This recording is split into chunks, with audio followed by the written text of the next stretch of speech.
আল্লাহ পাক রব্বুল আলামিন বলেন আসমানে যা আছে জমিনে যা আছে ওয়ালিল্লাহি ইয়াসজুদু মা ফিস সামাওয়াতি ওয়া মা ফিল আরদ, আসমানে যা আছে জমিনের ভিতরে যা আছে সবকিছু আল্লাহকে সিজদা দেয়। আসমানে জমিনে যা কিছু আছে, জমিনের যত প্রাণী আছে, আসমানে যত ফেরেশতা আছে, আমার পয়গম্বর ডাক দিয়া কয়, হে মুসলমান নবীর উম্মতের দল, আসমানের মধ্যে যত বিশাল বড় আসমান দেখো, আসমানের 4 আঙ্গুল পরিমাণ জায়গা খালি নেই যেখানে আসমানের ফেরেশতারা আমার মাওলার কুদরতি কদমে সিজদায় পড়ে না। আসমানের 4 আঙ্গুল পরিমাণ জায়গাও খালি নেই যেখানে আল্লাহর ফেরেশতা নাই, এবং সবগুলো ফেরেশতা মিলে আল্লাহ পাক রব্বুল আলামিনকে সিজদায় পড়ে যায়। আল্লাহ বলেন না যে সিজদা দেয় এরা অহংকার করে না, যারা সিজদা দিতে যায় অহংকার করে তারা মুসলমান না, তারা শয়তান। ঠিক কিনা বলেন? শয়তান কয় আমি আল্লাহর দরবারে সিজদা না দিয়া, আল্লাহর আদেশে সিজদা না দিয়া শয়তান হয়ে যায়। আর এই সামান্য মানুষরা, মাটির মানুষেরা আল্লাহর আদেশে সিজদার মাধ্যমে গোটা দুনিয়ার মধ্যে সবচাইতে দামি বান্দা হয়ে গেল। সুবহানাল্লাহ। ভাইরা আমার, এই কারণে সিজদা অনেক দামি, এটা নামাজের মধ্যে হয়। এখন সিজদাটা কার জন্য দিবেন বলেন? ওয়াসজুদু লিল্লাহি ওয়া'বুদু। আল্লাহ বলেন তোমরা সিজদা দাও, আল্লাহর জন্য দাও, আল্লাহর ইবাদত করো সিজদার মাধ্যমে। বান্দা আল্লাহ পাক রব্বুল আলামিনের ইবাদত বন্দেগী করবা, এই সিজদাটা কোনো মাজারে দেওয়া যায় না, বাবার পায়েও দেওয়া যায় না। ঠিক কিনা? ওই যে খানকায় যায়, বাবার দরবারে যায় সুন্দর করে সিজদা দিয়ে আসে, হুজুর আমরা বাবার সিজদা দেই না, এটা তাজিমি সিজদা কয়, এটা আল্লাহর সিজদা দেওয়া না। এ মুসলমান, আল্লাহর সিজদা দেওয়া হোক, তাজিমি দেওয়া হোক, যেটাই হোক না কেন, আল্লাহকে বাদ দিয়া অন্য কাউরে সিজদা দেওয়া ঈমানদারের আলামত নয়, এটা মুশরিকি। ঠিক কিনা? সিজদা কাকে দিব? জোরে জোরে কাকে? যারা আল্লাহকে বাদ দিয়া মাজারে সিজদা দেয় তারা মুসলমান না, ভণ্ড। পীরগিরিয়ার মাজার পূজা চলছে দেশটা জুড়িয়া, শিরকি আর ভণ্ডামিতে দেশটা গেছে ভরিয়া। পীরগিরিয়ার মাজার পূজা চলছে দেশটা জুড়িয়া, শিরকি আর ভণ্ডামিতে দেশটা গেছে ভরিয়া। গাজার কলকি টান মারিয়া, গাজার কলকি টান মারিয়া দেখায় খবর সাত, ওরা শিক্ষিত শয়তান, ওরা শিক্ষিত শয়তান, ওরা শিক্ষিত শয়তান। আছে না নাই? যারা আল্লাহকে বাদ দিয়ে অন্য কাউকে সিজদা দেয় তারা মুসলমান না বেঈমান? শুধুমাত্র সিজদা হবে কার জন্য? আল্লাহর জন্য। আল্লাহ পাক ডাক দেয়া করেন ওয়াসজুদু লিল্লাহি ওয়া'বুদু, তোমরা সিজদা দাও, ইবাদত করো কার? বলে আল্লাহর। বান্দা বিপদে পড়েছো, আল্লাহর মাধ্যমে আল্লাহর কাছে চাও, তবে কিসের মাধ্যমে? বলে সালাতের মাধ্যমে, সিজদার মাধ্যমে। আল্লাহ পাক বলেন ইয়া আইয়ুহাল্লাযীনা আমানুস্তাঈনু বিস-সাবরি ওয়াস-সালাহ। এই ঈমানদার, বিপদের মধ্যে পড়লা, তোমরা বিপদে পড়া অবস্থাতে আল্লাহর দরবারে সাহায্য প্রার্থনা করো, আর ওই সাহায্য প্রার্থনাটা হবে একমাত্র সবর আর সালাতের মাধ্যমে। সালাতের মাধ্যমে আল্লাহর কাছে যা চায় বান্দা, আল্লাহ পাক রব্বুল আলামিন তাকেই দেয়। নামাজ এটা এমন একটা জিনিস যেটা খুশুর সঙ্গে আদায় করা দরকার। আল্লাহ পাক বলতেছেন নামাজের মাধ্যমে বান্দার সকল গুনাহ দূর হয়। কিন্তু আমরা সমাজের মধ্যে দেখি নামাজও পড়ে, দুর্নীতিও করে, নামাজটা মসজিদ থেকে পড়ে বের হইতে দেরি হয়, চাঁদাবাজি করতে দেরি করে না, নামাজও পড়ে, ইবাদত করে, বন্দেগী করে, সুদের টাকায় বিলিং করে, নামাজ পড়ে জিনা করে, নামাজ পড়ে ধর্ষণ করে, নামাজ পড়ে এমন কোন গুনাহ নাই যে এই গুনাহটা করে না। তার মানে বোঝা গেল তার নামাজ আসল নয়, ওটা হলো দেখানোর নামাজ। আলহামদুলিল্লাহ, আলহামদুলিল্লাহি আলিয়্যিদ যাতি আযীমিস সিফাতি সামিয়্যিস সিমাতি কাবীরিশ শান জলিলিল কদরি রফি'id যিকরি মুতা'আল আমরি জলিল বুরহান فخيم الاسم عزيز العلم وسيع الحلم كثير الغفران ونشهد أن لا إله إلا الله وحده لا شريك له ونشهد أن سيدنا وسندنا وحبيبنا وحبيب ربنا وطبيبنا وطبيب قلوبنا ومولانا محمدا عبده ورسوله صلى الله عليه وعلى آله وأصحابه وبارك وسلم تسليما كثيرا كثيرا. أما بعد فأعوذ بالله من الشيطان الرجيم. بسم الله الرحمن الرحيم. إن الصلاة تنهى عن الفحشاء والمنكر ولذكر الله أكبر والله يعلم ما تصنعون. صدق الله مولانا العظيم صدق رسوله النبي الكريم. وقال النبي صلى الله عليه وسلم أول ما يحاسب به العبد يوم القيامة الصلاة أو كما قال عليه الصلاة والسلام. وقال تعالى إن الله وملائكته يصلون على النبي يا أيها الذين آمنوا صلوا عليه وسلموا تسليما. زبان كل شكل درود شريف پڑھی. اللهم صل على محمد وعلى آل محمد كما صليت على إبراهيم وعلى آل إبراهيم إنك حميد مجيد. اللهم بارك على محمد وعلى آل محمد كما باركت على إبراهيم وعلى آل إبراهيم إنك حميد مجيد. الحمد لله. বাংলা বাজার যুব সমাজের উদ্যোগে আয়োজিত একদিন ব্যাপী ওয়াজ মাহফিলের আজকের সম্মানিত সভাপতি, উপস্থিত দিনপ্রিয় ইসলামপ্রিয় ভাইরা, আল্লাহ পাকের দরবারে লাখো কোটি শুকর ও সুজুদ যে রব্বে করিম আজকের দ্বীনি মজলিসে আমাদের সকলকে একত্রিত হয়ে আসার বসার তৌফিক এনায়েত করেছেন। জবান খুলে কালিমাতুশ শুকর আদায় করি আলহামদুলিল্লাহ। যারা দাঁড়ায় আছেন আপনারা একটু বসলে পরিবেশটাকে ভালো লাগবে দেখতে। স্বেচ্ছাসেবক যারা আছেন দায়িত্বে, আপনারা ছাড়া অন্যরা যারা দাঁড়ানো এদেরকে বসায় দেন মহব্বতের সাথে। ইনশাআল্লাহ আমি বহুদূর থেকে আপনাদের এখানে আসছি, সফর করে প্রায় 6 ঘন্টার মতো। আপনাদের সামনে আসলাম, যদি মন মতো কথা না বলতে পারি এটা আমার কাছে আফসোস লাগবে। যদিও শারীরিকভাবে কিছুটা অসুস্থতা, এই রোজার পরে সকলের ঘরে ঘরে এই ঠান্ডা জ্বর, এই অসুস্থতাগুলো আছে। এই অসুস্থতার নিয়ামতে আছি, এরপরেও আপনারা যদি সজাগ থাকেন, আমার সাথে কিছুক্ষণ সময় দেন, আপনাদেরকে ইনশাআল্লাহ কিছু আলোচনাও শোনাবো, ফাঁকে 2-1টা আপনাদেরকে সঙ্গীত শোনানোর চেষ্টা করব। আপনাদের আওয়াজে বলেন আর শোনাইতে পারবেন? সামনে পিছনে ডানে বামে সবাই মিলে বলেন আপনারা থাকবেন ইনশাআল্লাহ। দেখেন যে আপনাদেরকে দেখতেছি, আমার ভালো লাগতেছে। এই ভালো লাগাটা কেন?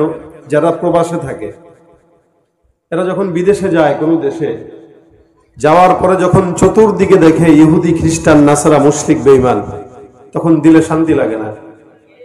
বাড়ি যেখানেই থাকুক, যে দেশেরই হোক, মুসলমান যদি কাউকে দেখে তখন মনে হয় যে না, জাতি ভাই একজন পাইছি, দিলে শান্তি লাগে।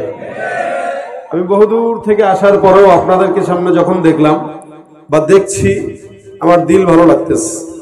কিন্তু এই জায়গায় কিন্তু সবাই আমার দলের না, এখানে কিন্তু সবাই মাদ্রাসা পড়লো না, কিন্তু সবাই মুসলমান। কথা বলেন ঠিক না?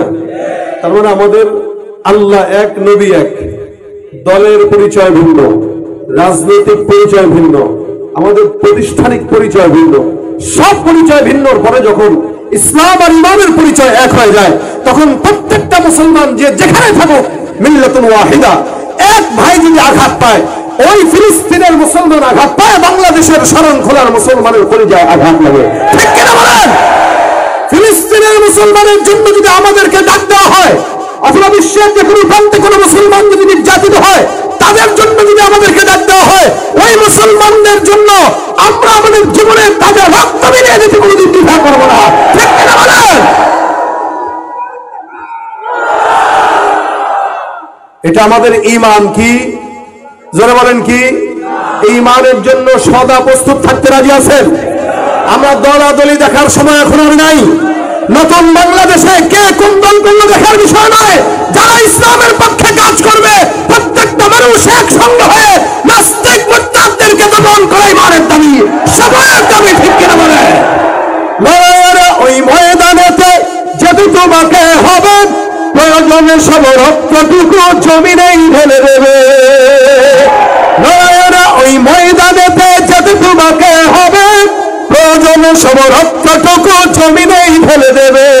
তবুও তোমায় লড়তেই হবে, মানিবে না পরাজয়। তবুও তোমায় লড়তেই হবে, মানিবে না পরাজয়। বিপ্লবে মানে জীবন দেয়া বসে থাকাবে, সে কোনদিন আসবে না রে করে যদি ভয়। ঠিক কিনা আমার সঙ্গে? বিপ্লব মানে জীবন দেয়া বসে থাকাবে, সে কোনদিন আসবে না রে করে যদি ভয়। আসবে বিজয় রক্তর জীবনের বিনিময়, আসবে বিজয় রক্তর জীবনের বিনিময়। বিপ্লব মানে জীবন দেয়া বসে থাকাবে, সে কোনদিন আসবে না রে করে যদি ভয়। ঠিক কিনা? ধর্মকে আজ পুঁজি করিয়া গাল ভরা বুলি দিয়ে, কত যুসুফি খুশিতে মাতাল হাদিয়া তোহফাবে। ধর্মকে আজ পুঁজি করিয়া গাল ভরা বুলি দিয়ে, কত যুসুফি খুশিতে মাতাল হাদিয়া তোহফাবে। ভণ্ডামির ওই শিকড় তুলে সত্যের আনো জয়, ভণ্ডামির সব শিকড় তুলে সত্যের আনো জয়। বিপ্লবে আমার জীবন দেয়া বসে থাকাবে, সে কোনদিন আসবে না রে করে যদি ভয়। ভয় করবো কাকে? আর একটু জবান খুলে বলেন কাকে? আরো জোরে বলেন আল্লাহু আকবার। ভয়টা হবে কার জন্য? এখানে সব যুবক, বাংলা বাজারের যুবকরা, যুবকদের আওয়াজ মুরব্বীদের মতো হয় না, বিড়ালের মতো হয় না, শিয়ালের মতো হয় না, সিংহের মতো হয়।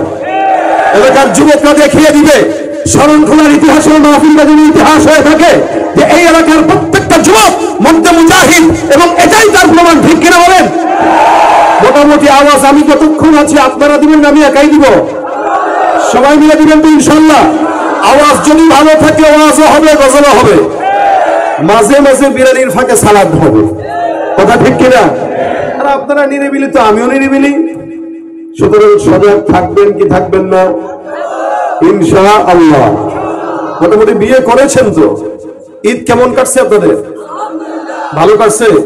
পেট খারাপ ছিল নাকি ঈদের দিন? আবার সবাই তো খুশি মনে ঈদ কাটাইছেন আলহামদুলিল্লাহ। রমজান পরবর্তী এটা একটা ইমানদারদের মিলন মেলা বলা চলে। আমি সচরাচর দূরের প্রোগ্রামগুলো আমাদের একটু আসা কষ্টকর বলে আসা হয় না।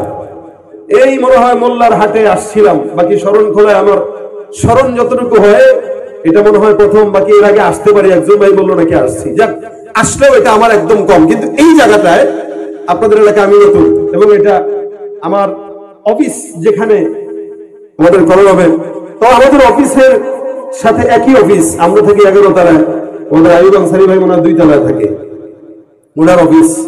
তা উনিও একজন ভালো মানের আপনাদের এই এলাকার পরিচিত একজন মানুষ, এবং আমাদের খুব মহব্বতের। আমার অফিসে যে ভাই আমার এলাকায় যেতেই হবে, বলছে ভাই দূরের রাস্তা মাফ করেন। মাফ নাই, যাওয়া লাগবে। আমি গতকাল ওনাকে বলছি ভাই আমার মাফ করা যায় কিনা, শরীরটা ভালো না, আসা লাগবে, কোনো কথা নাই। তা আলহামদুলিল্লাহ উনি সেই ফেরি হাতে আমাদের যুবকদেরকে, যারা দেখতেছেন আশেপাশে ওই যে পোশাক পরে দাঁড়ায় আছে, এই স্বেচ্ছাসেবকদেরকে 20 কিলোমিটার দূরে পাঠিয়ে দিচ্ছে রিসিভ করার জন্য। আমি এটাও না করছি, বলছি দরকার নেই, 2 কিলোমিটার আগের থেকে রিসিভ করলে হয়। না না, 20 কিলোমিটার আগের থেকে আপনাকে যা রিসিভ করে নিয়ে আসবে। এরা মোটামুটি মন্ত্রী এমপি যেরকম ভাবে রিসিপশন হয় তার চাইতেও ভালো রিসিপশনে নিয়ে আসছে আলহামদুলিল্লাহ। অথচ আমাদের এই দেশের যারা অতীতে নেতা মন্ত্রী ছিল এদেরকে রিসিভ কেউ করবে না, কথা বলে না, কেউ করবে? হ্যাঁ, আর রাজনৈতিক নেতা কর্মীরা রিসিপশন পায় সেটার জন্য টাকা খরচ করে লাগে, মাল ছাড়া কেউ স্লোগান দেয় না। আর দিন ভালো করে, এতদিন তো দিয়েছেন, যাদের পক্ষে স্লোগান দিয়েছেন তারা এখন আর কেউ নাই, এখন আবার হয়তো অন্য কারো জন্য দিবেন, ওই বিনিময়ে 100 টাকার ছিয়ানোর জুটবে, একটু বেশি কিছু জুটবে না। আমরা বাংলাদেশের ইতিহাসে এই পর্যন্ত সরকারের পালাবদল দেখেছি, শান্তি দেখি নাই। শান্তি যদি দেখতে চান স্মরণ খোলার মুসলমান, স্মরণে রাখবেন কোরআন ছাড়া, ইসলাম ছাড়া, সুন্নাহ ছাড়া শান্তি আশা করা বোকামি ছাড়া কিচ্ছু হতে পারে না। যাদের হাতে যায় ক্ষমতা, দেশ যেন বাপের ভিটা, রাখতে চেয়ার শুরু করে বিদেশিদের পাচাটা। রাগ করতেছেন এই কথা বলাতে? কেউ কেউ ক্ষমতায় আসেনি এখন, কথা কয় না। আছে কেউ? যারা ছিল ওরা পলাইছে, যারা আসার সম্ভাবনা তারা কেউ আসে নাই। সুতরাং এখন সবাই রাজা, সবাই প্রজা, কথা ঠিক কিনা? যাদের হাতে যায় ক্ষমতা, দেশ যেন বাপের ভিটা, রাখতে চেয়ার শুরু করে বিদেশিদের পাচাটা। বিদেশিদের কথা মতো চালায় ওরা নিজের দেশ, বিদেশিদের কথা মতো চালায় ওরা নিজের দেশ।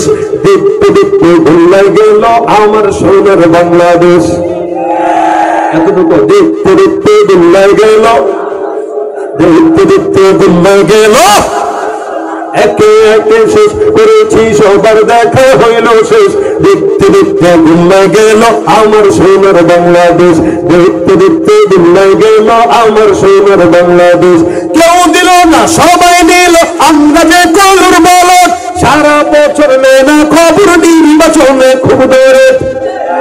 কেউ দিল না সবাই নিল, আমরা যে কলুর বলদ, সারা বছর নেয় না খবর, নির্বাচনে খুব দরদ। নির্বাচনের আগে নেতা ধরে কত রকম বেশ, নির্বাচনের আগে নেতা ধরে কত রকম বেশ। দেখতে দেখতে ভুলে গেল, দেখতে দেখতে ভুলে গেল মুসলমানের দেশটা আমাদের আছে খাতা কলমে, দোষের দোষী যে বাজারে শাস্তি পায় যে আলেমে। মুসলমানের দেশটা আমাদের আছে খাতা কলমে, দোষের দোষী যে বাজারে শাস্তি পায় যে আলেমে। ওরা ইসলাম বেচেই ক্ষমতাটা পাকাপোক্ত করে বেশ, কথা কয় না। এজন্য তো শুনছি 70 টাকার তাহাজ্জুদের গল্প, কারণ জানে তাহাজ্জুদের গল্প শুনলে এদেশে ভোট পাওয়া যায়, কথা ঠিক কিনা? ওরা ইসলাম বেচে ক্ষমতাটা পাকাপোক্ত করে বেশ। দেখতে দেখতে ভুলে গেল, দেখতে দেখতে ভুলে গেল আমার সোনার বাংলাদেশ। একে একে শেষ করেছি সবার দেখা হইল শেষ। দেখতে দেখতে ভুলে গেল আমার সোনার। কারা কারা রাগ করেছেন আজকে? মাশাআল্লাহ, সচেতন আছেন আপনারা। আল্লাহ আপনাদের ঈমানকে কবুল করুন। আল্লাহ আমাদের দেশের জন্য ইসলামী দেশ হিসেবে আমাদের এই দেশকে কবুল করুন। আগামীর বাংলাদেশ যেন ইসলাম আর মুসলমানদের পক্ষে হয়, এই পক্ষে কাজ করতে রাজি আছেন ইনশাআল্লাহ। ভাইরা আমার, আমি আপনাদের এই ঈদ পরবর্তী সময়টায় আমাদের যে চলার অবস্থা থাকা উচিত এই বিষয়ে কিছু কথা একটাই শুনি। আমরা রমজান অতিবাহিত করলাম। রমজানটা কেন আসে? আসার মৌলিক কারণ হলো রমজান মানুষকে মুত্তাকি বানায়, আর রমজানের আলো দিয়া 11 মাস যেন চলতে পারে। এটা হলো মৌলিক কারণ, যে 1 মাস বান্দা ইবাদত করবে, রোজা রাখবে, মুত্তাকি হবে, আর 1 মাসের ইমানের আলো নিয়ে বান্দা 11 মাস পরিচালিত হবে, নিজের জীবনকে করবে। কিন্তু আমরা তাকায় দেখতে পাই রমজানেও আমরা যেভাবে চলি সারা বছর এভাবেই চলি, অর্থাৎ রমজান যে আলাদা কোনো কিছু এটা আমাদের মনে হয় না। এবং এই রমজান তো আরো বেশি খারাপ হালতে গেছে।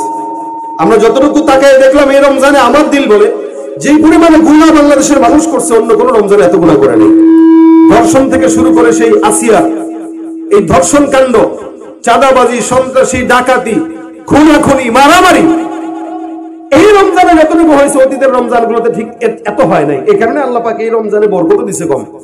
কখন শুরু হয়েছে কখন শেষ হয়েছে আমরা কল্পনাও করিনি, হুট করে শেষ হয়ে গেছে। শুরু হয়েছে দেখছি, কিন্তু শেষ যে এত তাড়াতাড়ি হবে ভাবতে পারি নাই, বুঝি নাই। এই জন্য ভাইয়েরা আমার, রমজান কোন আলো দিল আমাদেরকে। রমজানে তো আলহামদুলিল্লাহ নামাজ পড়েছি, রোজা রেখেছি, যারা করার তারা। অধিকাংশ মুসলমান আছে যারা রমজানেও রোজা রাখে না, আবার অনেকে আছে যারা রোজা রাখে নামাজ পড়ে না। রোজা রাখলো কিন্তু নামাজ পড়লো না। বলেন তো রোজা রাখার ফায়দা আছে? রোজা রাখে ঘুষ খায়, রোজা রাখে সুদের টাকা দিয়ে বিল্ডিং করে, কোনো ফায়দা নাই। এই জন্য আল্লাহ পাক রব্বুল আলামিন বান্দাকে রমজান দিয়েছেনই মুত্তাকি হওয়ার জন্য। আর মুত্তাকি মানে সকল প্রকার হারাম থেকে বেঁচে থেকে আল্লাহর পথে চালানো নিজেকে। এইটার রমজানের এই নূরটা যেন আমাদের বাকি 11 মাসও থাকে, এই জন্য আমাদের এই আমলটা ধরে রাখা উচিত। ইসলাম মুসলমান আমরা দাবি করি, যেমন আমিও আপনিও, কিন্তু মুশকিল হলে এটা আমরা মুসলমান দাবি করলেও আমাদের ভিতরে ইসলামের ন্যূনতম জ্ঞান আর ন্যূনতম কোনো আলামত পাওয়া যায় না। দাবি করি মুসলমান, এটা সবাই পছন্দ করে। কে পছন্দ না করে মুসলমান দাবি করতে নিজেকে? সবাই পছন্দ করে। কিন্তু যতটুকু দাবি করে ততটুকু যদি থাকতো অন্তত মানা যেত, কিন্তু নাই। দাবি আছে, মানা নাই। অনেক মানুষ তো সূরা ফাতিহাটা কি এটাই জানে না। আপনি উত্তরবঙ্গে যেয়ে দেখেন, ওখানে কালিমাটা পর্যন্ত পড়তে জানে না, এমন লোক পাওয়া যায়। লা ইলাহা ইল্লাল্লাহ মুহাম্মাদুর রাসূলুল্লাহ জানে না, সূরা ফাতিহা কি জানে না, তারাও মুসলমান। আমি আপনাদেরকে প্রশ্ন করলে বলেন ইসলামের মৌলিক ভিত্তি কয়টি একটু বলুন তো? আলহামদুলিল্লাহ আপনারা জানেন ইসলামের মৌলিক ভিত্তি 5টির মধ্যে সর্বপ্রথম ঈমান, কালেমা। আল্লাহ রাসূল সাল্লাল্লাহু আলাইহি ওয়াসাল্লাম বলেন বুনিয়াল ইসলামু আলা খামস, ইসলামের মৌলিক ভিত্তি 5টি। এর ভিতরে 1 নম্বর লা ইলাহা ইল্লাল্লাহ ওয়া আন্না মুহাম্মাদুর রাসূলুল্লাহ। এটা হচ্ছে সর্বপ্রথম, এটা হলো সর্বপ্রথম ধাপ, এটার পরে বাকিগুলা। 2 নম্বরে সালাত, কি? প্রথম নম্বরে কি? ঈমান কালেমা। দ্বিতীয় নম্বরে কি? সালাত। আদায় না প্রতিষ্ঠা? বলেন না, বুঝে বলেন। প্রতিষ্ঠা, আদায় নয়, প্রতিষ্ঠা। আল্লাহ বলেছেন আল্লাযীনা ইউমিনুনা বিল গায়ব ওয়া ইউকিমুনাস সালাহ। যারা ঈমানদার, আল্লাহকে না দেখে বিশ্বাস করে গায়েবের প্রতি, এবং সালাত প্রতিষ্ঠা করে, আদায় নয়। আদায় মানে আমি নিজে করি আদায়, আরেকজন নিজে করে আদায়, কিন্তু ঘরের সন্তান আদায় করে না, তার কোনো যায় আসে না, এটা আদায়। আল্লাহ পাক কোরআনে যত জায়গাতে সালাতের কথা বলেছেন, আদায়ের নয় বরং প্রতিষ্ঠার কথা বলেছেন। নবী করিম সাল্লাল্লাহু আলাইহি ওয়াসাল্লাম প্রতিষ্ঠার কথা বলেছেন। আদায় আর প্রতিষ্ঠা পার্থক্য হলো, আদায় আমি একা করব, কেউ করলো কি করলো না দেখার বিষয় নয়। আর প্রতিষ্ঠা হলো আমি একা করব না, গোটা বাংলাদেশের মানুষকে নিয়ে করব। আইন থাকবে, আইন। এদেশে যদি ইসলামী আইন থাকতো, সংসদে আইন পাস হতো, আজান হয়ে যাবে তো ফাসাউ ইলা যিকরিল্লাহি ওয়া যারুল বাই, ব্যবসা বাণিজ্য বন্ধ করে সোজা মসজিদে ঢুকে যাও, তাহলে সরকার প্রধান থেকে প্রত্যেকটা এমপি মন্ত্রী পর্যন্ত সংসদের অধিবেশন চালু অবস্থায় আজান দিয়ে দিছে তো বন্ধ করে নামাজে দাঁড়ায় যেত। কি বলেন আপনারা?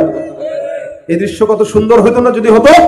এজন্য আপনাদের এই এলাকায় যে সমস্ত মানুষ আগামীতে নির্বাচন করবে, আপনারা যদি দেখেন ওরা কোরআনের পক্ষে আছে, তাদের সঙ্গে আপনারা থাকবেন। ইসলামের পক্ষে যারা থাকবে তাদের পক্ষে আপনারা থাকবেন। কোন চোর বা পাপের পক্ষে থাকবেন না, ভোট দিবেন না। কেন? যারা ইসলামের পক্ষে, তারা ক্ষমতায় আসলে এই সমাজে নামাজ প্রতিষ্ঠা হবে ইনশাআল্লাহ, এদেশে নামাজ প্রতিষ্ঠা হবে ইনশাআল্লাহ, এটা আমরা আশা করতে পারি। সৌদিতে প্রতিষ্ঠা আছে, এই জন্য কোন আজানের সময় হওয়ার সাথে সাথে দোকানপাট বন্ধ করা লাগলে জরিমানা, গারামা দিয়া দেয় তাদের ভাষায়। মতওয়ারা ঘুরে চতুর্দিকে, কে নামাজ পড়লো করলো না দেখে, দোকান কাটটা খোলা কাটটা বন্ধ। এটা হচ্ছে প্রতিষ্ঠা। আল্লাহ পাক বলেন ইউকিমুনাস সালাহ, নবী বলেন ইকামাতিস সালাহ। সব জায়গায় ইকামাত, প্রতিষ্ঠা করা। কেন নামাজ কেন প্রতিষ্ঠার কথা বলেন, আদায়ের কথা না, প্রতিষ্ঠার কথা কেন বললেন? কারণ আল্লাহ পাক বলেন ইন্নাস সালাতা তানহা আনিল ফাহশাই ওয়াল মুনকার। নামাজ এমন একটা ইবাদত, যে ইবাদতটা যখন বান্দা করে, ওর ফাহিশা এবং মুনকার যত গুনাহ আছে, ইচ্ছায় অনিচ্ছায়, সব গুনাহ থেকে নামাজ তাকে হেফাজত রাখে। জোরে কোন সুবহানাল্লাহ। যত গুনাহ, সব গুনাহ থেকে নামাজ তাকে হেফাজত রাখে। ফাহিশা ইচ্ছাকৃত গালমন্দ বা ইচ্ছাকৃত ফাহিশা কাজ, ফাহিশা গুনাহ যা আছে এগুলো। আবার মুনকার গুনাহ যেটা বান্দা ইবাদত মনে করে করে কিন্তু গুনাহ, যেমন আমাদের দেশে ইবাদত মনে করে গীবত করি আমরা। একসাথে 5 জন বসে রয়েছি, শুনেন, বলে কি, যদিও গীবত হয় কই শুনেন, আসেনি খোসা একটা দিয়া গীবত হয়, শোনেন না, আর গীবত না রে ভাই, ও তো এরকমই, ওরা সামনে রাখেন, আমি তাও বলতে পারবো। রাসূল সাল্লাল্লাহু আলাইহি ওয়াসাল্লামের কাছে সাহাবা একরাম প্রশ্ন করছেন, সাহাবা একরামকে রাসূল জিজ্ঞাসা করছেন, আতাদরুনা মাল গীবা, তোমরা কি জানো গীবত কি? সাহাবা একরাম বললেন, ইয়া রাসূলুল্লাহ, আপনি আর আপনার মালিক ভালো জানেন। নবী বলেন, যিকরুকা আখাকা বিমা ইয়াকরাহু, তোমার কোন মুসলমান ভাইয়ের সম্পর্কে এমন কোন কথা বলা যেটা সে শুনলে কষ্ট পায়, তার অগোচরে এমন কোন কথা বলা যেটা সে কষ্ট পায়। সাহাবারা বললেন, ইনকানা ফি, যদি ওই সমস্ত ভুলগুলো তার ভিতরে থাকে, মনে করেন আমি একটা অন্যায় করছি, আপনি একটা অন্যায় করছেন, এখন আপনি আপনার কোন একটা ভাই অন্যায় করছে, আপনি মসজিদের থেকে নামাজটা পড়া তালিমে বসছেন, জিকিরে বসছেন, জিকির শেষ করেই বাস ওই ভাইয়ের সম্পর্কে শুরু করছেন, রে ভাই আপনি এই কথা বলতেছেন, গীবত করতেছেন। না রে ভাই, গীবত না, তারে ডাক দাও, তার সামনে বলবো, তার ভিতরে এগুলো আছে। সাহাবা একরাম যখন বললেন, হুজুর যদি এর ভিতরে এই গুণটা থাকে, খারাপ গুণ, তাহলে নবী বলেন, যদি তার ভিতরে অন্যায়গুলো থাকে তাহলেই তো গীবত, আর যদি না থাকে তাহলে তো অপবাদ।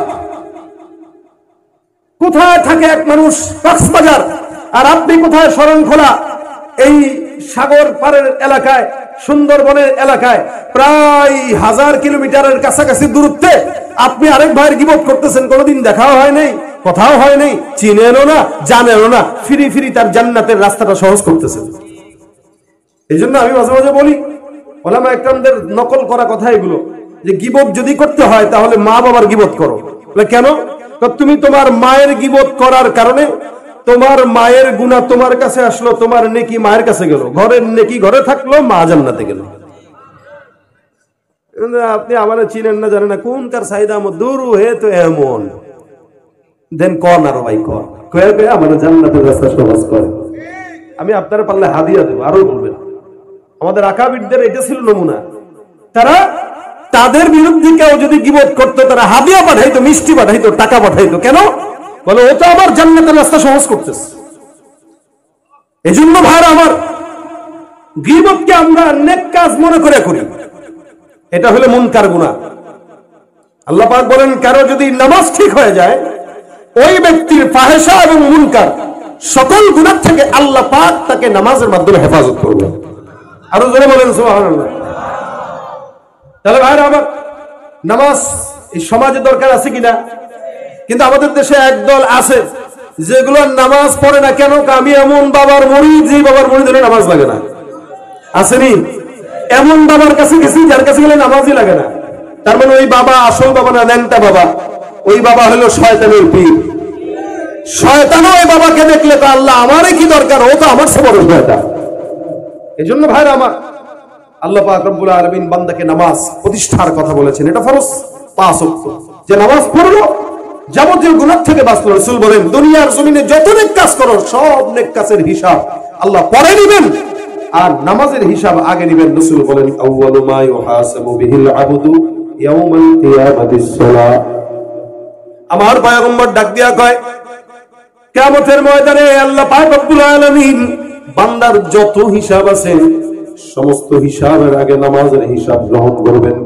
কোন বান্দা কতটুকু নামাজ আদায় করলো, কোন বান্দার নামাজ কতটুকু সহি শুদ্ধভাবে হলো, সবকিছু আল্লাহ পাক রব্বুল আলামিন হিসাবগুলো আগে আগে নেবেন। দানের হিসাবটা পরে, সাদাকার হিসাবটা পরে, হজের হিসাবটা পরে, যাকাতের হিসাব পরে। আমার আল্লাহ নবী ডাক দেয়া কই, সর্বপ্রথম হিসাব দিবেন কোন জায়গার? বলে নামাজে।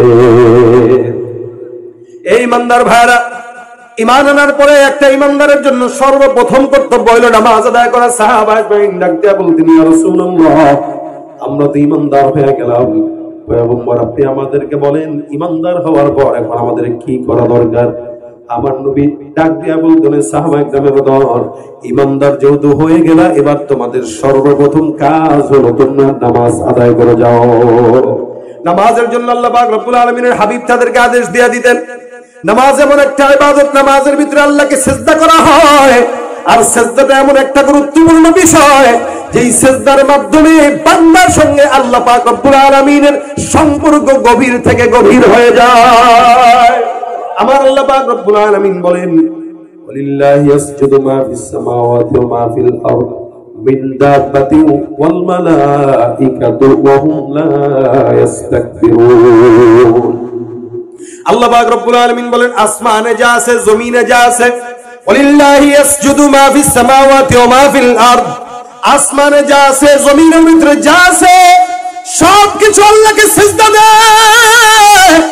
আসমানের জমিনে যা কিছু আছে, জমিনের যত প্রাণী আছে, আসমানে যত ফেরেশতা আছে, আমার পয়গম্বর ডাক দিয়া কয়, হে মুসলমান নবীর উম্মতের দল, আসমানের মধ্যে যত বিশাল বড় আসমান দেখো, আসমানের 4 আঙ্গুল পরিমাণ জায়গা খালি নেই যেখানে আসমানের ফেরেশতারা আমার মাওলার কুদরতি কদমে সিজদায় পড়ে না।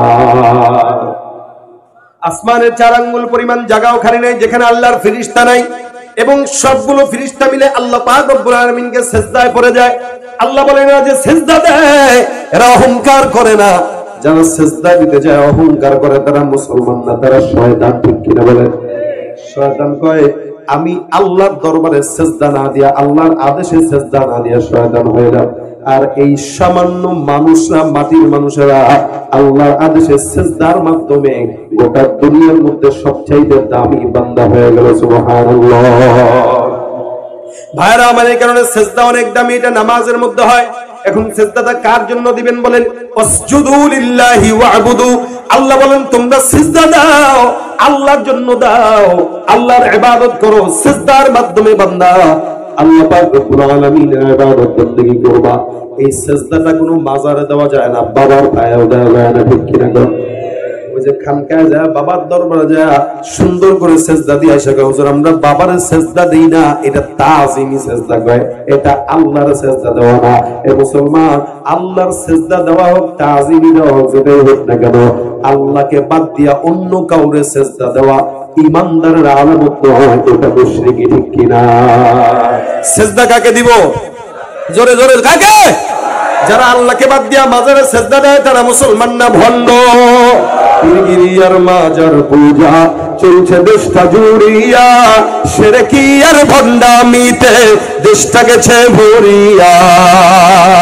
পীরগিরিয়ার মাজার পূজা চলছে দেশটা জুড়িয়া, শিরকি আর ভণ্ডামিতে দেশটা গেছে ভরিয়া।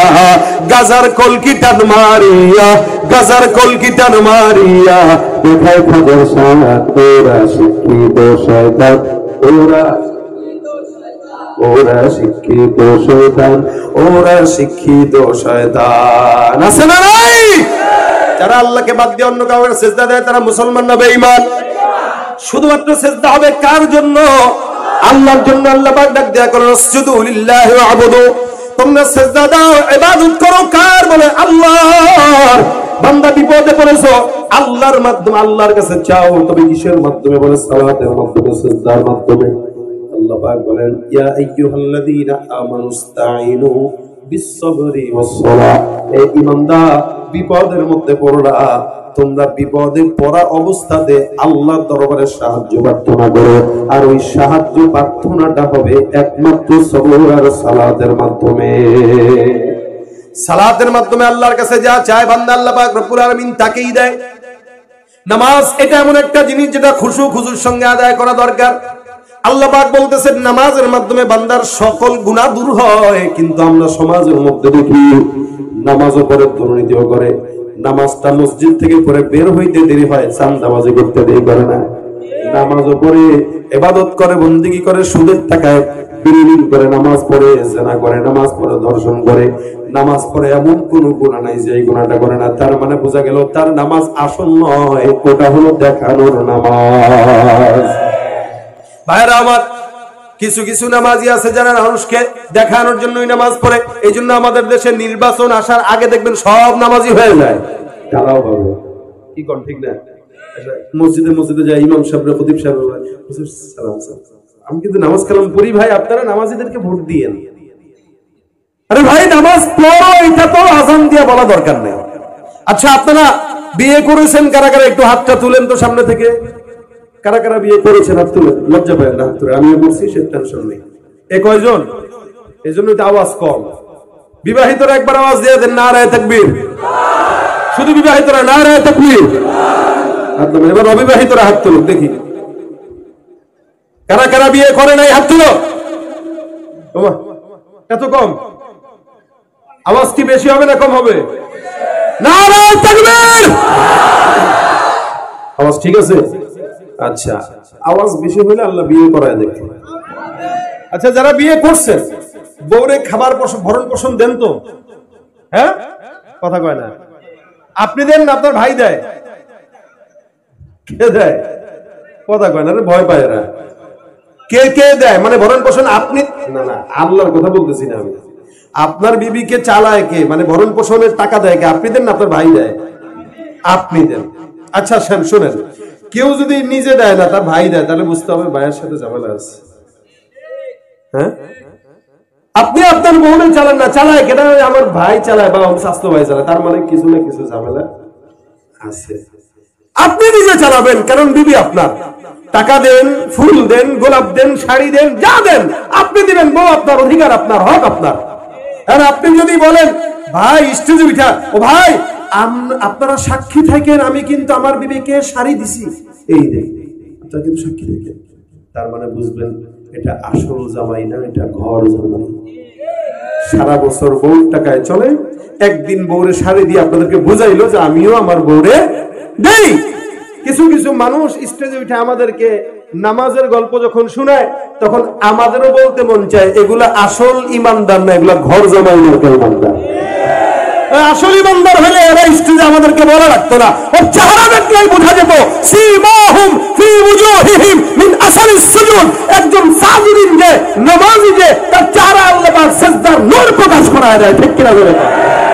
কিন্তু আমাদের দেশের নামাজের দিকে, মসজিদের দিকে তাকাইলে ফজরের সময় মনে হয় এদেশে সব নাস্তিক, আর জুমার দিন তাকাইলে মনে হয় দেশে সব ইমানদার। কথাটা বুঝেন নাই?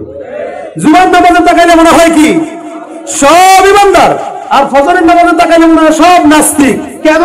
জুমার নামাজে 2 তলা বিল্ডিং ভরে, মসজিদে ভরে, আর ফজরের নামাজে 2 জন খুঁজে পাওয়া যায়। আসলে এগুলো ইমানদার না বেঈমান? তুমি রমজান এলে রাখো না রোজা, দিনকে করো আঘাত, পয়সা করির নেই তো অভাব, দাও না তো যাকাত। তুমি ইমানদারির বড়াই করো, নেই তোমার ইমান, তুমি ইমানদারির বড়াই করো, নেই তোমার ইমান। তুমি কেমন মুসলমান তুমি? আছে না নাই?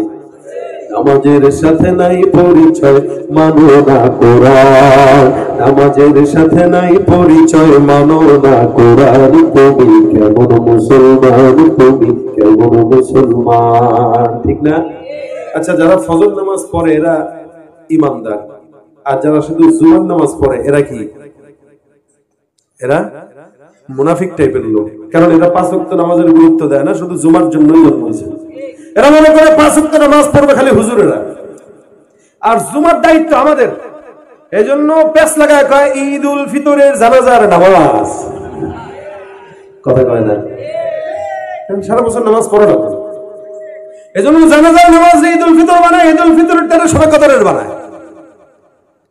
এরা মুনাফিক। এরা কি? কথা কয় না কি? আরে নবী বলেন একজন ইমানদার আর কাফেরের মধ্যে পার্থক্য নামাজ। তাকায় দেখো কে নামাজ পড়ে কে পড়ে না। যে পড়ে না তার ইমান থাকতে পারে না। ভাইরা আমার, এই কারণে নামাজ দরকার আছে না নাই?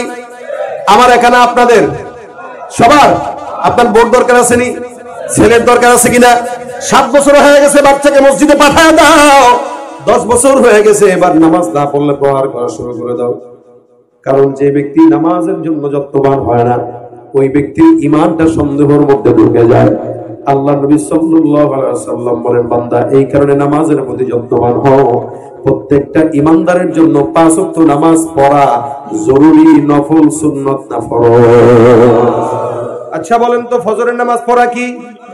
যোহর পড়া কি? আচ্ছা, ফরজ আগে না জরুরি আগে? ব্যবসা করা কি ফরজ? রাজনীতি করা কি ফরজ? মাহফিল করা কি ফরজ? কিন্তু নামাজটা কি ফরজ? জরুরি হইলে জামা পড়ছি এটা জরুরি, এটা কি জরুরি, প্রয়োজন। এটা আমাদের প্রয়োজন বলে আমরা পড়ি। মাহফিল প্রয়োজন তাই করতেছি। আমি পাঞ্জাবি না পড়লে, ফারা পাঞ্জাবি পড়লেও তো সমস্যা নেই। আমি তো জিব্বা পড়ি, পাগড়ি পড়ি, আমি যদি টুপিও পড়ি তাও তো সমস্যা নেই, কিন্তু পড়ি এটা আমার প্রয়োজন, জরুরত। আবার আপনার জরুরত হলে শার্ট পরছেন, আচ্ছা পরছেন বুঝলাম, কারো জরুরত হলে গেঞ্জি পরা পরছে বুঝলাম, আচ্ছা আমার এই পাঞ্জাবি না থাকলে শুধু গেঞ্জি পরলেও তো কেউ যদি আমার দেখে গেঞ্জি পরা কোনো দোষ আছে? গেঞ্জি পরতেই পারে। বাদ দিলাম গেঞ্জিও পরলাম না, খালি গায়ে, খুব বেশি গরম, খালি গায়ে হাঁটে না, বাজারে হাঁটান না আপনারা? খালি গায়ে হয়েছে একদম গরমের ভিতরে খালি গালি হয়ে খালি লুঙ্গিটা পরে রাস্তায় ঘুরতেছে বাজারে, কিরে ভাই খালি গায়ে কেন? গরমে জামা গায়ে রাখা ঠিক আছে, লুঙ্গি যাচ্ছে, লুঙ্গি না থাকলে কি আর হয়? আচ্ছা এই যে জামা খুললো, গেঞ্জি খুললো, মানা যায়, ও জরুরত ছিল কিন্তু পরে নাই, জরুরত হইলেও চলে, না হইলেও চলে, কিন্তু নিচে যেটা পড়ছে লুঙ্গি আর পায়জামা, ওইটা যদি খুলে ফেলায় ইখলাসের সাথে, কি বলবেন বলেন? আরো জোরে বলেন। তাহলে দুনিয়াতে জরুরত না হইলেও চলে, ফরজ না হইলে চলে না। ঠিক তেমনি ভাবে কারো গায়ের জামা না থাকলে চলে, লুঙ্গি না থাকলে যেমন পাগল বলা হয়, ঠিক তেমনি ভাবে কেউ ব্যবসা না করলেও চলে, বাণিজ্য না করলেও চলে, কিচ্ছু না করলেও চলে, কিন্তু নামাজ যদি না পড়ে আল্লাহর আদালতে সব পাগল ছাড়া অন্য কোনো কিছু নয়। কারণ সে জরুরি বাদ দিয়া ফরজ বাদ দিয়া জরুরি নিয়ে টানাটানি করে, এই কারণে সে কি কথা কয় না, সে কি পাগল। সুতরাং নামাজ এটা হুজুরদের জন্য না, সবার জন্য ফরজ। কি এটা ছিল 50 ওয়াক্ত আল্লাহর নবী মায়া করে মোহব্বত করে আল্লাহর কাছে চেয়ে চেয়ে 5 ওয়াক্ত নিয়ে আসছেন, কিন্তু আমার আল্লাহ পাক আপনার মতো আমার মতো বান্দাকে হাল ছাড়েন নাই। আল্লাহ পাক ডাক দিয়া কইছে, বান্দা হাল ছাড়ো না, তোমরা 5 ওয়াক্ত নামাজ পড়বা, আমি আল্লাহ 50 ওয়াক্তের সওয়াব দান করে দিব। ভাইরা আমার, নামাজ এমন একটা ইবাদত, যে বান্দা নামাজে যত বেশি সিজদা লম্বা করে আর সিজদা দিবে, যেই বান্দা নামাজ পড়বে নামাজের মাধ্যমে সিজদা দিবে, আল্লাহ পাক ডাক দিয়া বলেন উসজুদু ওয়াকতারিব, তোমরা নামাজ যত পড়বা সিজদা যত দিবা, আমি আল্লাহ পাক রব্বুল আলামিন সিজদার মাধ্যমে বান্দা তোমাকে আমি আল্লাহর নিকটবর্তী করে দিব। সিজদা এমন একটা ইবাদত, যে ইবাদতের মাধ্যমে বান্দার সঙ্গে আল্লাহর সম্পর্ক গভীর হয়। আমরা নামাজ আদায় করলেও গুনাহ ছাড়তে পারি না, কারণ আমাদের নামাজ রাজনীতির নামাজ, ভোটের নামাজ, দুর্নীতির নামাজ, যার কারণে নামাজ পড়ে কিন্তু গুনাহ ছাড়ে না। এলাকার মুরব্বী মসজিদ থেকে বের হইতে দেরি, সিগারেট টানতে দেরি করে না। এই জন্য আল্লাহ পাক কিছু নামাজীদের ব্যাপারে বলেছেন, ফাওয়াইলুল লিল মুসাল্লিন আল্লাযীনা হুম আন সালাতিহিম সাহুন আল্লাযীনা হুম ইউরাউন। আমার আল্লাহ ডাক দিয়া বলে, সব নামাজি না, কিছু নামাজি আছে যারা নামাজ আদায় করে মানুষকে দেখানোর জন্য, যারা নামাজ আদায় করে আলসামিনিয়া, ওয়াইদা কামু ইলাস সালাতি কামু কুসালা। এমন কিছু মানুষ আছে যারা এখন নামাজের মধ্যে দাঁড়ায় আলসামি নিয়ে দাঁড়ায়। এই কারণেই তো ফরজ নামাজে, তারাবির নামাজে কেরাতটা যদি একটু লম্বা হয়, পিছনে সবগুলা যক্ষা রোগীর আগমন দেখা যায়। একটু তেলাওয়াত বড় হলেই চলছে, বাস পিছন থেকে কাশাকাশি কি দেয়, কাশাকাশি। এই বান্দার নামাজটা মজা লাগে না, যার কারণে আল্লাহ বলছেন ফাওয়াইলুল লিল মুসাল্লিন। কিছু নামাজি আছে যাদের ধ্বংস হোক, আল্লাহ পাক রব্বুল আলামিন তাদের ধ্বংসের বদদোয়া করলেন। আল্লাহ পাক বলছেন, এ পয়গম্বর আপনি কিছু নামাজীদেরকে দেখবেন যারা নামাজ পড়ে বান্দাকে দেখানোর জন্য, আর প্রকৃত ঈমানদার যারা কদ আফলাহাল মুমিনুন আল্লাযীনা হুম ফি সালাতিহিম খাশিউন। কিছু নামাজি আছে যারা নামাজ আল্লাহর ভয়ে পড়ে, যারা নামাজের মাধ্যমে আল্লাহর নুসরত আসমান থেকে নাজিল করায় নেয়, যারা নামাজের মাধ্যমে আল্লাহর সাহায্য অর্জন করে নেয়, যারা নামাজের মাধ্যমে জমিনে সকল বালা মুসিবত থেকে আল্লাহ পাক যাদেরকে হেফাজত করে। এ মুসলমান নবীর উম্মত সাহাবায়ে কেরাম নামাজ পড়তেন, আমরাও নামাজ আদায় করি, পার্থক্য আছে না নাই? তারা নামাজ পড়তেছেন, পায়ের ভিতরে তীর ঢুকলো, তীর বের করে ফেলে, নামাজ শেষ করার পরে জিজ্ঞাসা করার পরে টের উপায় নাই। আর আমরা নামাজের সামনে যদি জুতা রাখি 150 টাকা, জুতার দিকে 14 বার নজর দিয়া তাকাই। জুতা চুরি হয় এই কারণে সবচেয়ে ছিঁড়া জুতাটা নেয়, তাও নিয়ে সামনে রাখে, এরপর আবার 100 বার তাকায় দেখি জুতাটা আছে। আবু তালহা রাদিয়াল্লাহু তাআলা আনহু একজন সাহাবী, উনি একবার ওনার বাগানের মধ্যে নামাজ আদায় করলেন।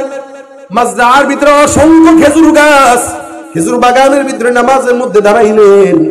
আল্লাহর বান্দা রাসূল করিম সাল্লাল্লাহু আলাইহি ওয়াসাল্লামের সাহাবী নামাজ পড়তেছেন, হঠাৎ করে তাকায় দেখে সুন্দর করে একটা ছোট্ট পাখি ওনার বাগানের মধ্যে প্রবেশ করলো। বাগানের মধ্যে যখন পাখিটা ঢুকলো, উনি একবার ডানে তাকায়, বায়ে তাকায়, সামনে তাকায়। নামাজের ভিতরে যখন দেখলেন পাখিটা ডানে যায়, বায়ে যায়, সামনে যায়, পিছনে যায়, উড়াউড়ি করে রাস্তা খোঁজার জন্য।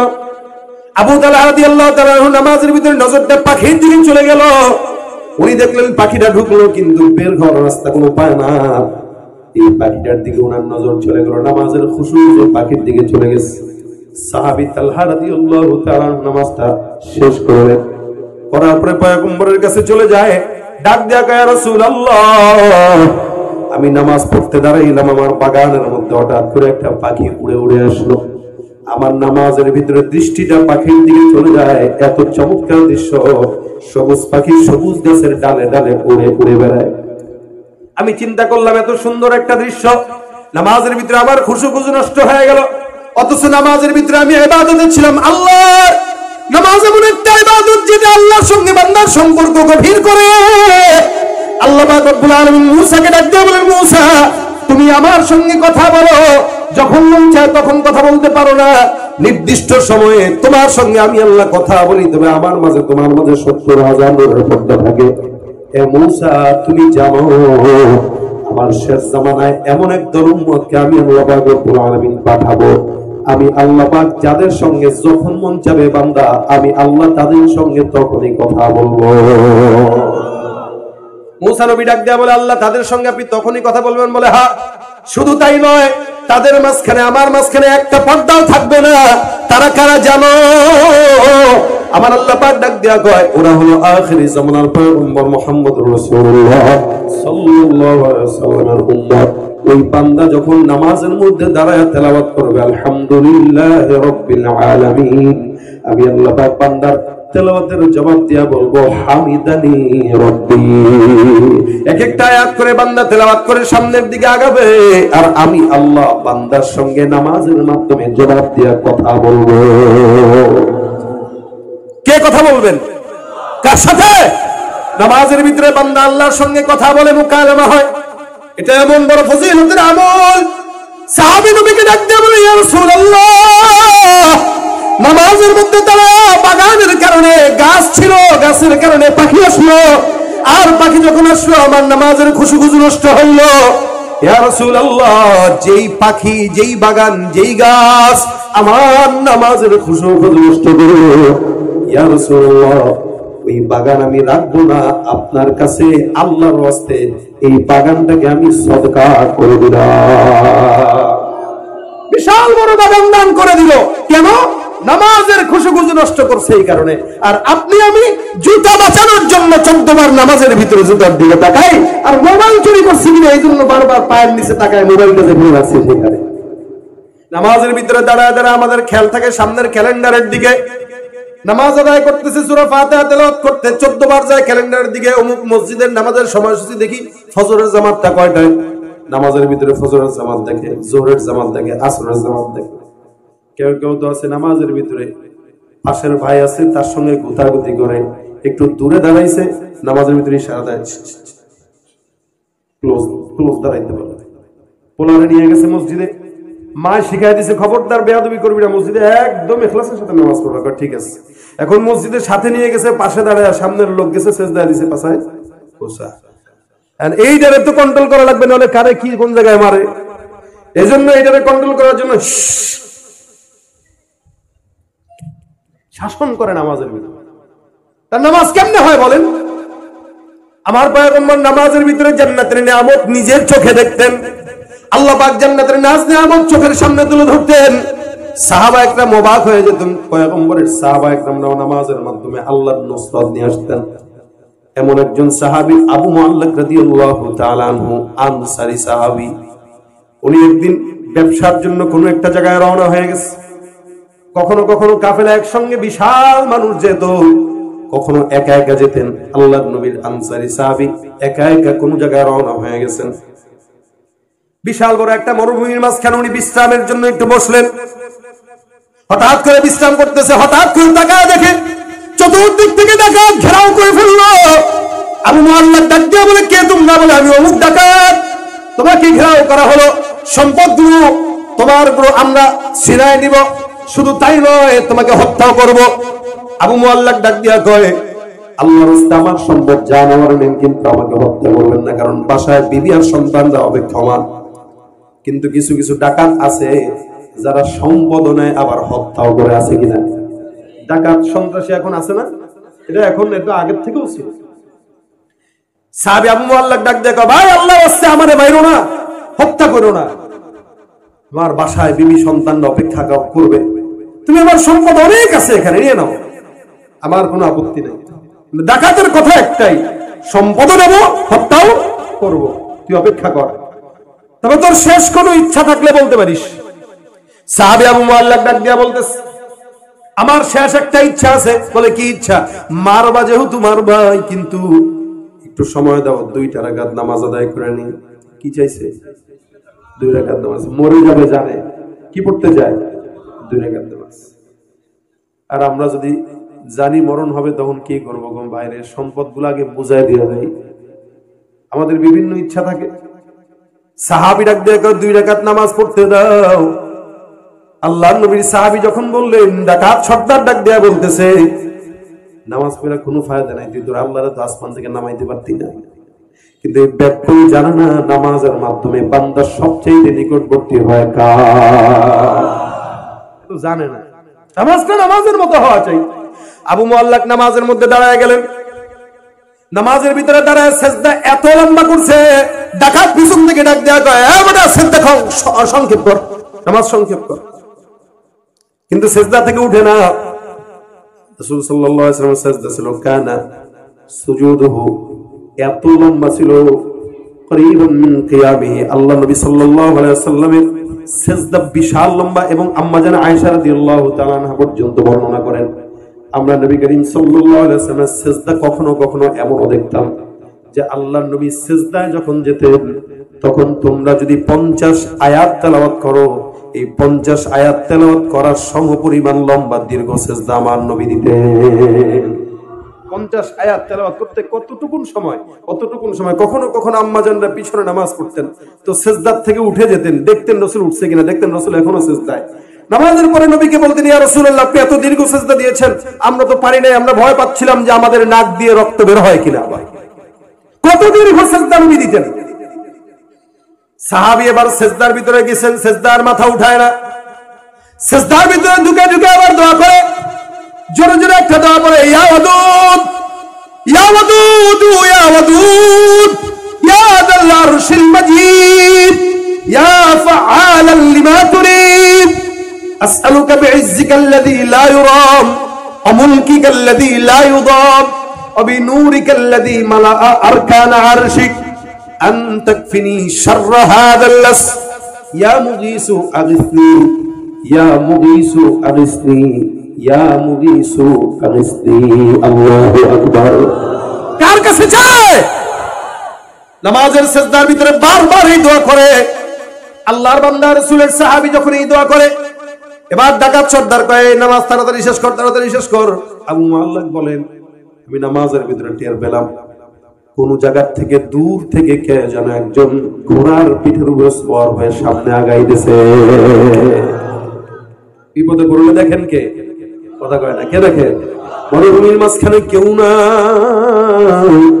কিন্তু কেউ না থাকলেও একটা ইমানদার বান্দা যদি মনে করে বিপদে পড়ছি, মাওলা আছে, আমার আল্লাহ আসমান থেকে গায়বী ফেরেশতা পাঠায় বান্দার সহযোগিতা করে।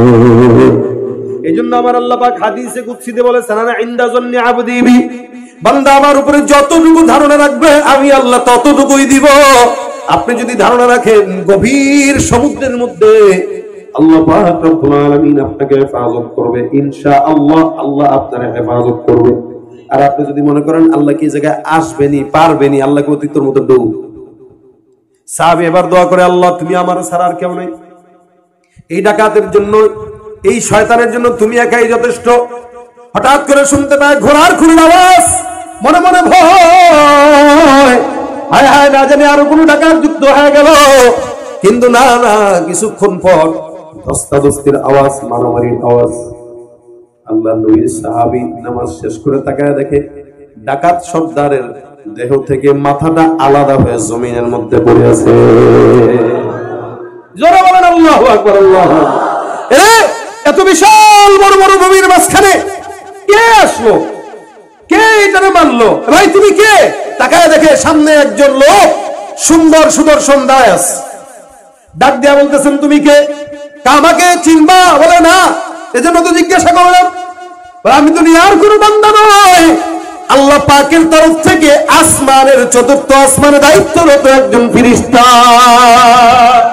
বান্দেগানে খাসে আল্লাহ মুলগু দুরজা জানে জওয়াসি সুলকুলু জমিস রশবু পিরাহন শনীদি চিরাদর চাহে কিনানাশ নদীদি।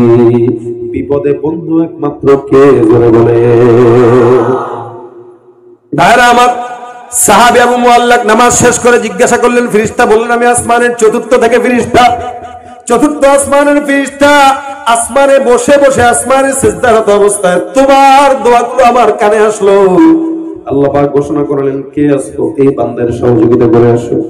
আমি আল্লাহ পাকের অনুমতি সাপেক্ষে এই জায়গায় আসলাম শুধুমাত্র তোমার মতো ইমানদার বান্দাকে ডাকাতের কবল থেকে হেফাজত করার জন্য।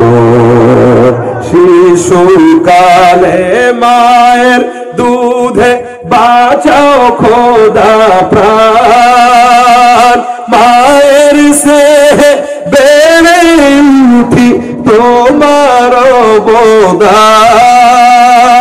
বন্ধু হয়ে ভালোবাসা, বন্ধু হয়ে ভালোবাসা ছড়াও জগৎময়।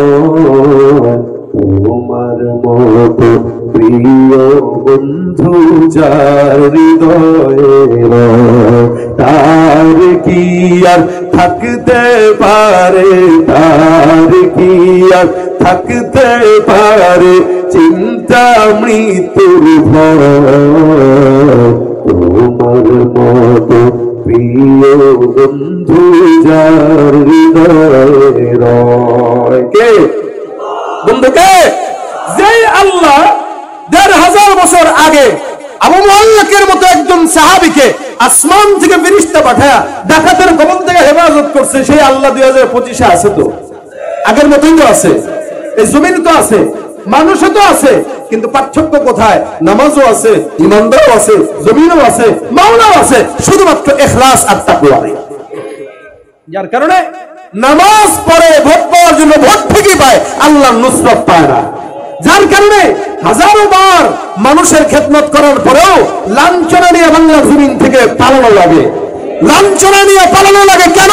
ওরা ভোট চেয়েছিল, পেয়েছিল, নামাজও পড়েছিল, গল্প শুনিয়েছিল, একটা আল্লাহর জন্য না, সব বান্দাকে দেখানোর জন্য।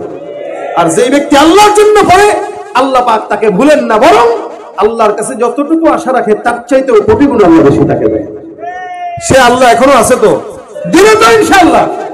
এই জন্য নামাজটা যদি পড়েনি, পড়তে তো হয়, পড়েনি, খালি নিয়তটা একটু খালি ঘুরায় দেন।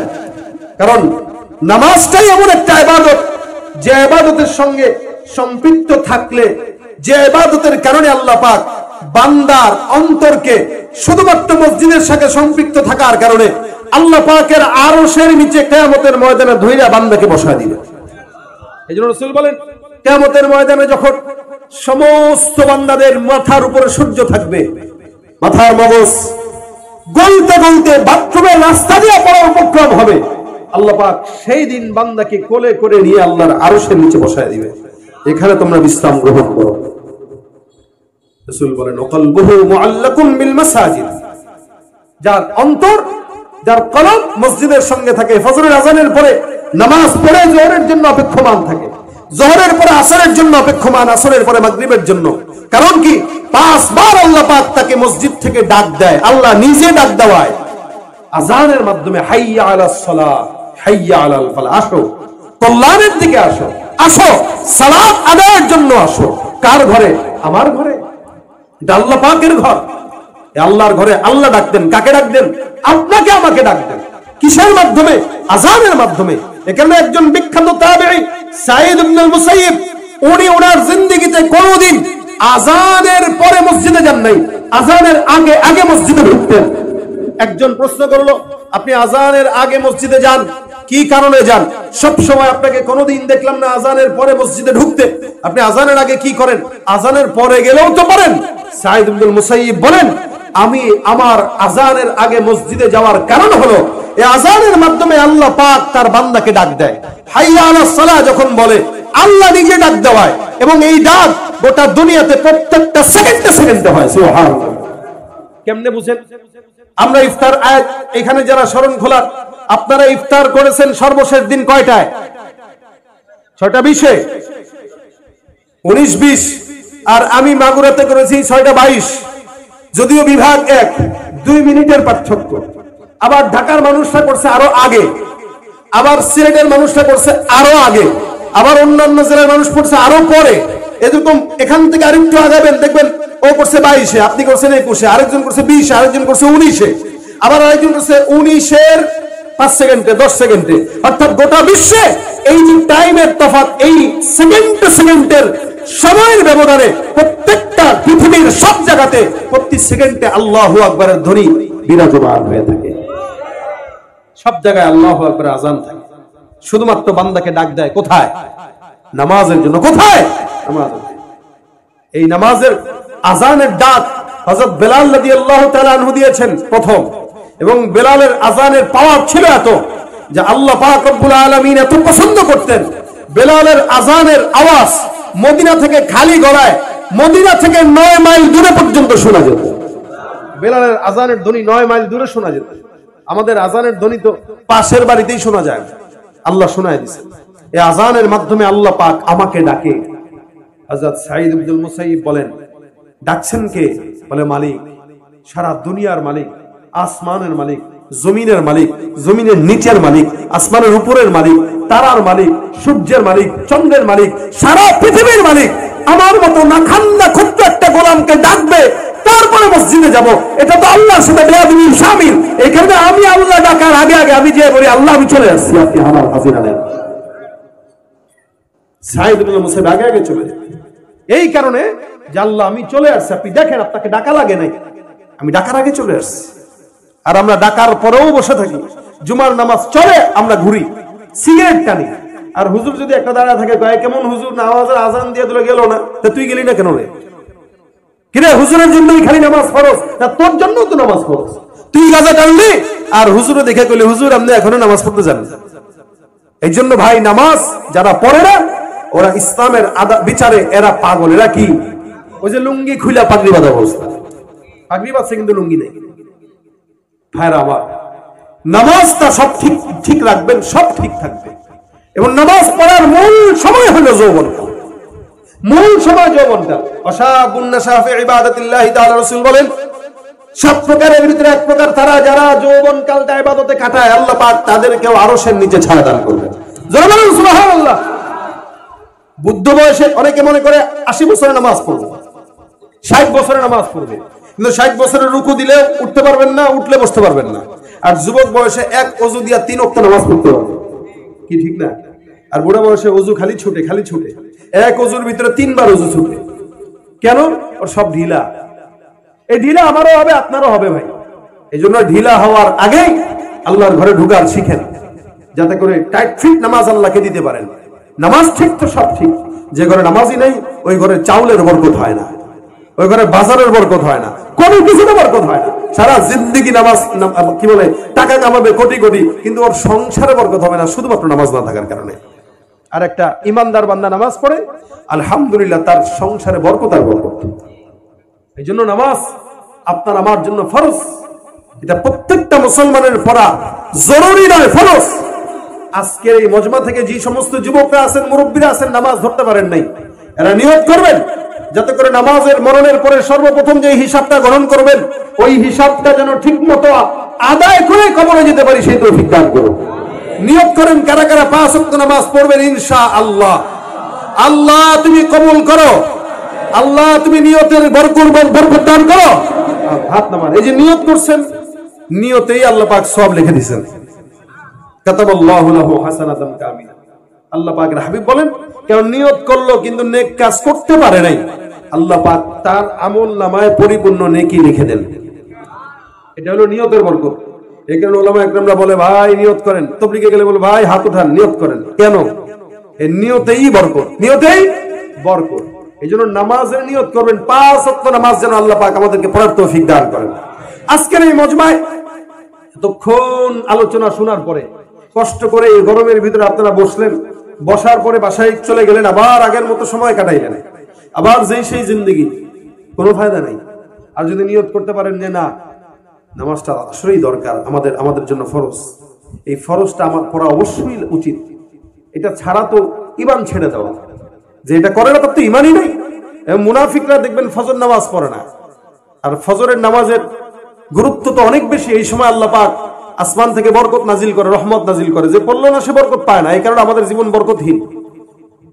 এই কারণে ফজর থেকে এশা প্রত্যেকটা নামাজ আল্লাহর কাছে ঠিকঠাক মতো আদায় করা। কিভাবে? ইখলাসের সাথে, খুশু খুজুর সাথে। আনতা আবুদাল্লাহ কাআন্নাকা তারা, এমন ভাবে ইবাদত করো যেন তুমি তাকে দেখতেছো। আর যদি তুমি তাকে দেখতে না পাও তাহলে হালও তেমন রাখো যে সে তোমাকে দেখতেছে। সেজদা দিব, আল্লাহ দেখতেছে। জিকির করব, আল্লাহ দেখতেছেন। কাউকে গালি দিচ্ছি, আল্লাহ দেখতেছেন। কাউকে ঠকাচ্ছি তো আল্লাহ দেখতেছেন। যাই করতেছি আল্লাহ পাক দেখতেছে। আমার প্রত্যেকটা কাজের হিসাব আল্লাহ নেবেন। এই কারণে হিসাব করেই কাজ করা উচিত আমাদের। আল্লাহ পাকের কাছে আমরা চাই আল্লাহ পাক যেন আমাদের সকলকে 5 ওয়াক্ত নামাজ জামাতের সামনে আদায় করতে পারেন। প্রত্যেকটা যুবক ভাই যদি নামাজি হয়ে যায়, এই যে সমস্ত যুবকরা মাহফিলের আয়োজন করেছে, আমাকে রিসিভ করে নিয়ে আসছে, কষ্ট করছে গ্রামের জন্য, এই প্রত্যেকটা যুবক যদি ভাই নামাজি হয়ে যায়, বলেন তো এলাকার চিত্র পাল্টাবে কিনা?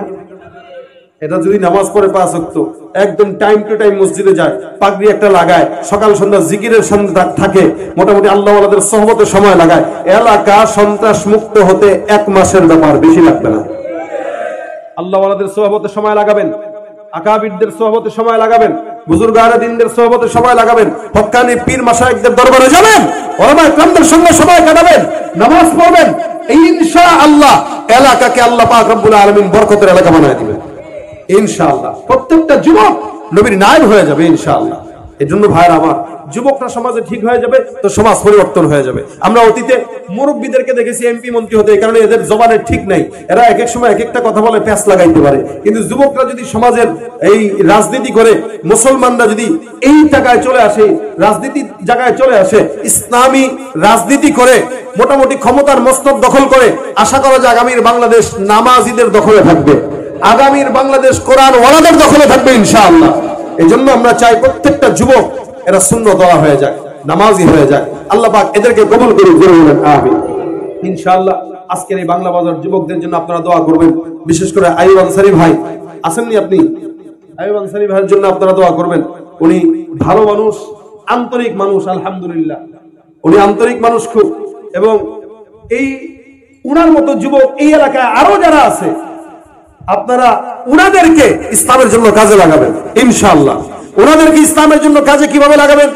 ওনারা আপনাদের দোয়ায় চলবে, যারা এখানে মুরব্বীরা আছে ওনাদের দোয়ায় চলবে। এলাকার ভিতরে কোনো গানের কনসার্ট হতে পারবে না, এটা ওনাদের দেখার দায়িত্ব। এলাকায় কোনো চাঁদাবাজ থাকতে পারবে না, ওনাদের দেখার দায়িত্ব। চাঁদাবাজি আগে ছিল, এখন আর থাকতে পারবে না। নতুন করে যদি আবার কোনো চাঁদাবাজদেরকে আমরা দেখি, যেখানে দেখবো শায়েস্তা করবো। কথা বলেন ঠিক কিনা? এটাই যুবকদের দায়িত্ব। এলাকার থেকে চাঁদাবাজ দূর করা, সন্ত্রাস দূর করা, দুর্নীতিবাজদেরকে দূর করা এই আইয়ুব আনসারী ভাইদের মতো যুবকদের দায়িত্ব।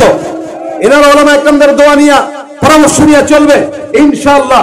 এলাকা শান্তির এলাকা হয়ে যাবে। এই বাংলা বাজার যুব সমাজদের জন্য আমরা দোয়া করি, আল্লাহ প্রত্যেকটা যুবকদেরকে দ্বীনের খাদেম বানায় দেয়, 5 ওয়াক্ত নামাজি বানায় দেয়, ইসলামের জন্য কবুল করে বলেন আমিন। আল্লাহ পাক আজকের এই মজমায় যারা টাকা দিয়ে, শ্রম দিয়ে, মেধা দিয়ে, বুদ্ধি দিয়ে, মাশওয়ারা দিয়ে সহযোগিতা করেছে, আল্লাহ সকলের সহযোগিতাকে কবুল করে বলেন আমিন। সকলে দিক তাকবীর দিয়ে লিল্লাহে তাকবীর আওয়াজ দিয়ে সর্বশেষ একটা গজল আপনারা গাবেন আকাশ বাতাস কাঁপিয়ে। রাজি আছেন ইনশাআল্লাহ? নাস্তিকতা নিপাত, দিন ইসলাম জিন্দাবাদ। নাস্তিকতা নিপাত, দিন ইসলাম জিন্দাবাদ। কোটি প্রাণে একই আওয়াজ, খোদাদ্রোহী ছাড় পাবে না, এই বাংলায় ঠাই হবে না। মুসলমানরা জেগেছে আর, জোর কদমে সামনে চলো, বজ্র কণ্ঠে আওয়াজ তুলো, সবাই মিলে একে তালে দাও না স্লোগান। নারায়ে তাকবীর, নারায়ে তাকবীর। ইসলামের শত্রুরা আল কোরআনের আলো, ইসলামের এই জন্য দেশের হয়েছে জন্ম, ইসলামের বিরুদ্ধে গেলে দেশ হবে ভিন্ন। ইসলামের বিরুদ্ধে যারা নিয়েছ অবস্থান, এই বাংলাটাই হবে না যাও হিন্দুস্তান। জোর কদমে সামনে চলো, বজ্র কণ্ঠে আওয়াজ তুলো, সবাই মিলে একে তালে দাও না স্লোগান, নারায়ে তাকবীর, আল কোরআনের আলো, ইসলামের শত্রুরা। মুসলমানের এই দেশেতে নাস্তিকদের ঠাঁই নাই, নাস্তিকদের পক্ষে যারা তাদের কোনো রক্ষা নাই। এই দেশেতে থাকতে হলে কোরআন মানতে হবে, কোরআন না মানলে তারা বিতাড়িত হবে। জোর কদমে সামনে চলো, বজ্র কণ্ঠে আওয়াজ তুলো, সবাই মিলে একে তালে দাও না স্লোগান, নারায়ে তাকবীর, নারায়ে তাকবীর। দিন ইসলাম, দিন ইসলাম, আল কোরআনের আলো। আজকের মাহফিল সফল হোক, কবুল হোক, নারায়ে তাকবীর।